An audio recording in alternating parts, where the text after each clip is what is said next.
Hello my friends! A couple of months ago I started recoloring old black and white photos of African art and culture. Today I'm going to be showing you the Great Meeting Hall of the Mangbetu peoples of the Democratic Republic of Congo. It's also known as the Audience Hall. Specifically, I'm talking about Chief Okondo's Audience Hall, which was photographed several times in 1913. All of the photographs I've seen of it are in black and white, which is why I'm trying to recolor it. Well, that's not the only reason. There's actually several reasons, one of which is to do with a secret project. Anyway, even though there are no color photos of this audience hall, or any audience hall for that matter, there are color photos of the Mangbetu culture in general, and I was able to sample some colors from those photos. So yeah, as far as I'm aware, Chief Okondo's Great Meeting Hall is the only Mangbetu hall that has any photos to show that it existed. But there are reportedly other meeting halls that existed throughout history, and we have the measurements for two other ones. Okondo's hall is 30 feet high, 180 feet long, and 89 feet wide. Now there was another one that was apparently 50 feet high, which is the tallest one that we know of, and 150 feet long. My source doesn't mention how wide this one is. Anyway, and there's one other, which was King Mbunza's Audience Hall, which was 40 feet high, 50 feet wide, and 140 feet long.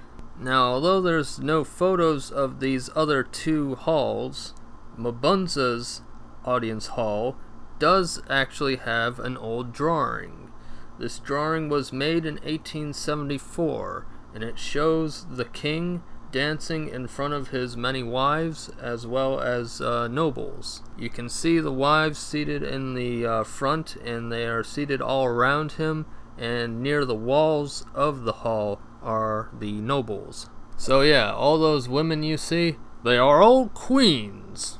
There, Red Spirit Mass did a meme. Anyway, these audience halls were not only used for the sort of royal gatherings that is illustrated here in the drawing, but they were also used for great feasts. You may notice that King Mbunza's audience hall is shaped a bit differently than Chief Okondo's audience hall, in that it has a more smoother cylindrical shape. And to be quite frank, I actually enjoy that cylindrical shape more, but I chose to recolor Okondo's audience hall because one, I wanted to deal with a photograph, and two, as far as King Mbunza's audience hall, well, it's a very complex drawing with many different characters, and I just really didn't want to take the time to color that many characters. There's a shit ton of people in there. So, yeah, I don't know if I ever will try to recolor that, but it's not really necessary for the project that I'm working on, so maybe not, but maybe I will. We'll see. At the moment, it's not really a priority to recolor that one, but as you're seeing on screen, I am taking the time to recolor Chief Okondo's audience hall. Now, unfortunately, there was never a drawing made of the outside of Mbunza's audience hall, but I very recently found out that there are actually photographs of the interior of Okondo's audience hall, so I'll show that on screen now. And there seems to be a hell of a lot more pillars in Okondo's audience hall. I don't know why that one needed more pillars than Mbunza's. Perhaps the shape just sort of dictates the number of support pillars that has to be used for the hall, because from this photograph alone, it definitely seems like Okondo's audience hall required many more pillars, whereas Mbunza's is a lot more airier and more spacious. Another difference, unless the artist just didn't draw it in, another difference is that Okondo's audience hall has much more elaborately carved pillars, whereas Mbunza's audience hall seems to have more plainer, just normal type of pillars. And just so you can get a better idea of these carved pillars and what they look like, I will show you an image from a house from Okondo's village that shows the pillars more up close and in more detail. So that's the kind of extent of carvings that you would see amongst Mangbetu pillars. Anyway, getting back to the audience halls, and specifically Mbunza's audience hall, I do also want to point out that you can just barely see a bunch of rows of hundreds of spears near the walls of that hall. So that too was something that would have decorated the Great Hall. Not sure if Okondo's hall would have had that too at some point. And another thing worth noting is that the music that was made in these halls would have been composed with ivory horns and iron bells. But yeah, as you saw in that previous photo I showed you, the audience halls are not the only interesting works of architecture among the Mangbetu peoples. In fact, the houses of the Mangbetu are often very elaborately decorated with reed pattern mosaic designs, and researchers believe that these designs were probably derived from body painting and bark cloth designs. And speaking of the Mangbetu designs, I want to show you a photo I very recently found, which it's labeled as a tribunal building, so basically it's a courthouse. Look at this shit, it's fucking amazing. This is some cool ass fucking stuff, man. As for why I decided not to paint this, well, it looks complicated as fuck. I mean, look at it. It's just very, very fucking detailed. And so coloring all that in would be a real pain in the ass. But who knows, maybe one day I might have the time to do that. The paint, I believe would have been black, white, and red, fairly certain. Even though, yeah, a lot of it would be black and white, which the photo already is black and white. Once you add in the other hues of brown and red and all that, and maybe the yellow of the sun coming in. Once you add all those colors in, those black and whites will really pop, you know? But yeah, will I actually ever paint this one? I don't know, we'll see. At the moment, it's not really necessary for my project to color this particular image.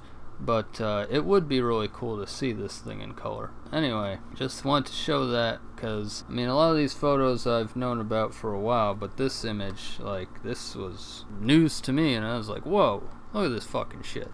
So yeah, I was excited to show that magnificent looking building with all of you.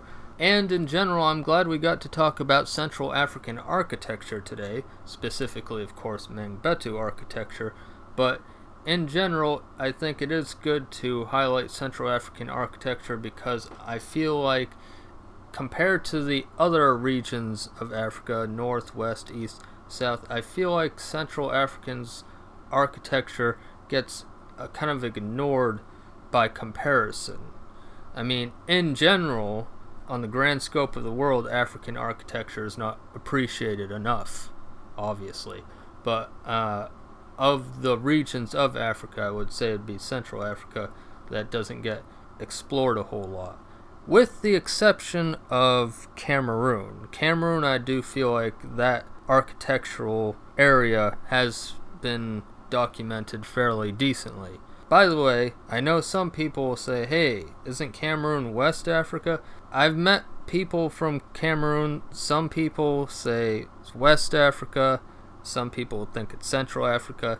I mean, we're kind of splitting hairs here. It's right in the middle, so it's kind of both. But because my art books almost always include Cameroon as part of the Central African tradition, I lump it in with Central Africa.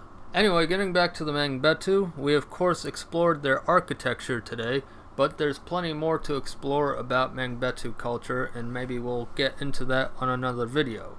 For now, let's take a look at the finished, colored-in version of this old black and white photo. I think it turned out alright. You can let me know in the comments if you feel I did the Mangbetu Great Meeting Hall justice in terms of its coloring. It's possible I might tweak a little more of this image because not only is this meant for this video, but it's also meant for another project, so I might keep working on it if I feel it I can make it even better. But I think this is pretty good, and it does give you an idea of how this image would have looked in color.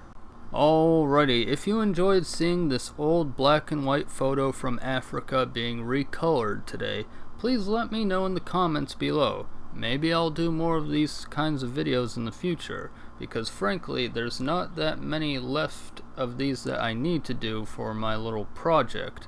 But if people like these kinds of videos, then maybe I'll just do more for the sake of videos.